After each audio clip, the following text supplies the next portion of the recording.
Morning बच्चों, आज हम क्लास 9 का सिविक्स पढ़ेंगे।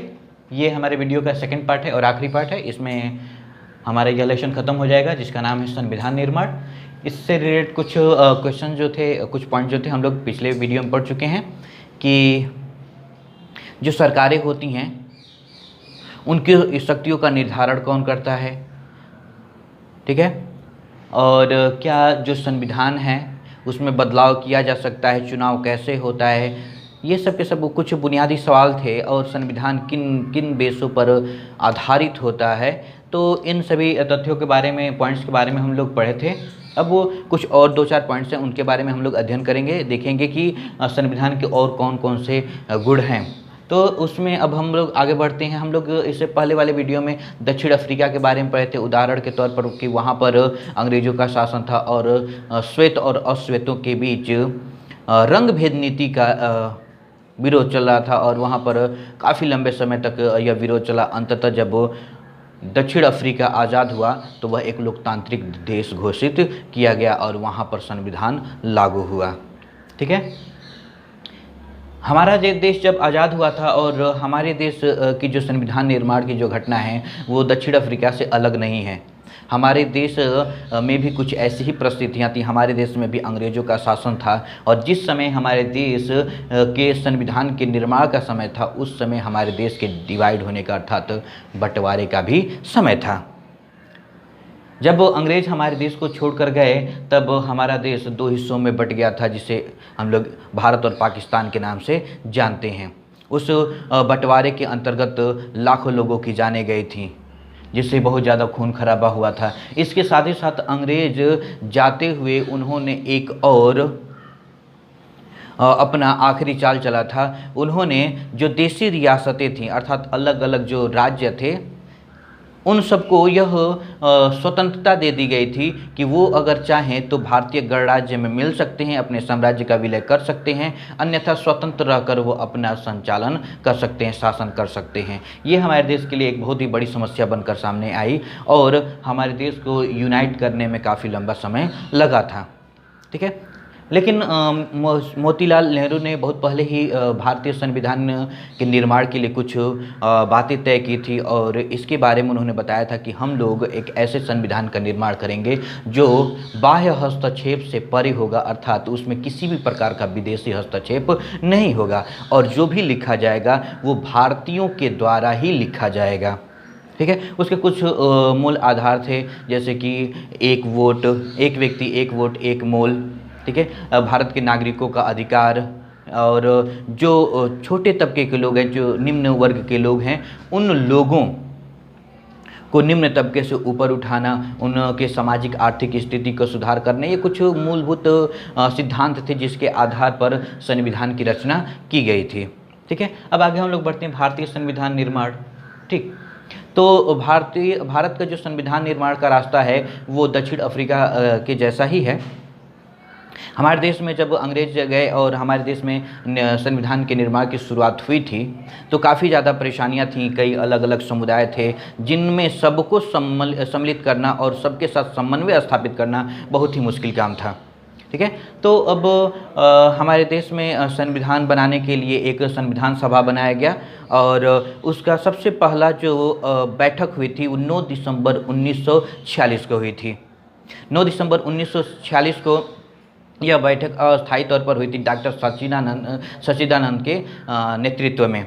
उसके बाद ठीक 2 दिन बाद 12 दिसंबर 1946 को दूसरा बैठक हुआ जो कि अस्थायी बैठक था और उस बैठक में डॉक्टर राजेंद्र प्रसाद को अध्यक्ष बनाया गया, जो कि संविधान बनने तक वो उसके अध्यक्ष बने रहे, ठीक है। और संविधान का एक बहुत ही महत्वपूर्ण पार्ट होता है प्रारूप समिति, जिसके अध्यक्ष बनाए गए थे डॉक्टर भीमराव अंबेडकर। उन्होंने उसके प्रारूप को तैयार किया और उन्होंने अपने देश के संविधान को और भी महत्वपूर्ण बेहतर बनाने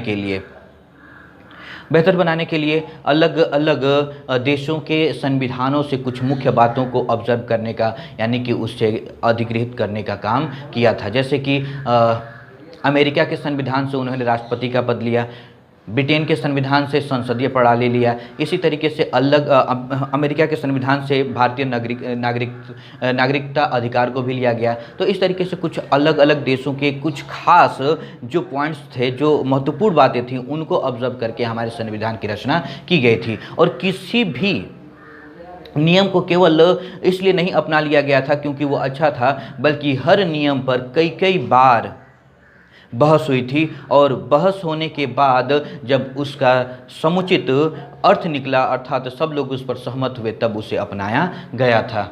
ठीक है।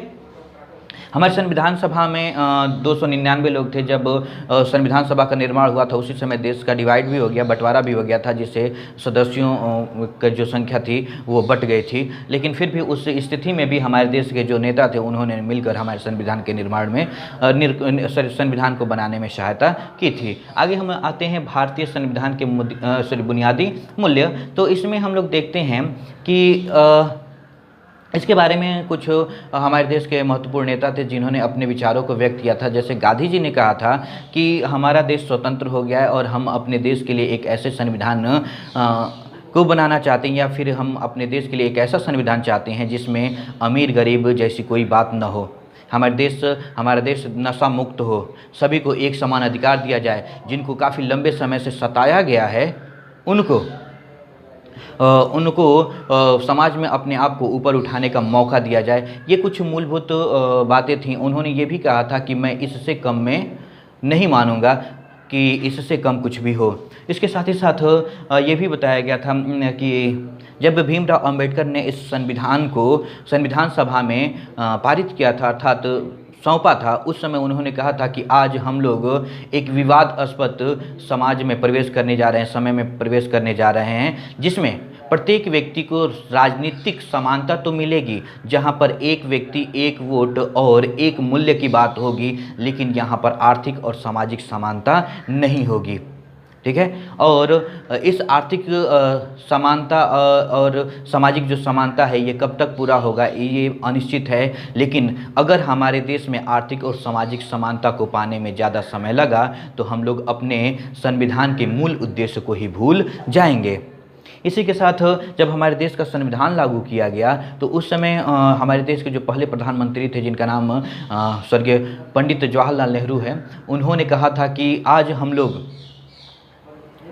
एक ऐसी दुनिया में प्रवेश करने जा रहे हैं जब पूरी दुनिया आधी रात को सो रही होगी, हम एक नए युग का निर्माण करेंगे।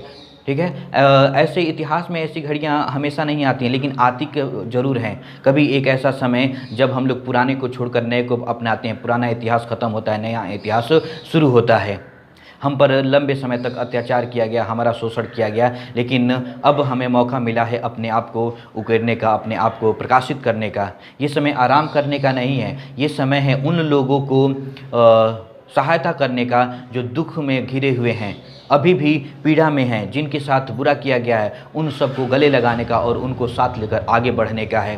ठीक है। इस तरीके से हमारा जो संविधान है आगे बना था। और हमारा संविधान जो है एक तरीके से दर्शन भी है। ठीक है। क्योंकि उसकी जो प्रस्तावना है वो एक कविताबद्ध की तरह है। उसकी प्रस्तावना अगर हम लोग देखें तो बताया गया है कि भारतीय संविधान का जो प्रस्तावना है उसमें लिखा गया, हम भारत के लोग भारत को एक संपूर्ण प्रभुत्व संपन्न समाजवादी पंथ निरपेक्ष लोकतंत्रात्मक गणराज्य बनाने के लिए तथा उसके समस्त नागरिकों को सामाजिक, आर्थिक और राजनीतिक न्याय, विचार, अभिव्यक्ति, विश्वास, धर्म और उपासना की स्वतंत्रता, प्रतिष्ठा और अवसर की समता को प्राप्त कराने के लिए, ठीक है, तथा उन सब में व्यक्ति की गरिमा और राष्ट्र की एकता और अखंडता को सुनिश्चित करने वाली और बंधुता को बनाने के लिए दृढ़ संकल्प होकर अपनी इस संविधान सभा में आज तारीख 26 नवंबर 1949 ईस्वी को, ठीक है, को एतद् द्वारा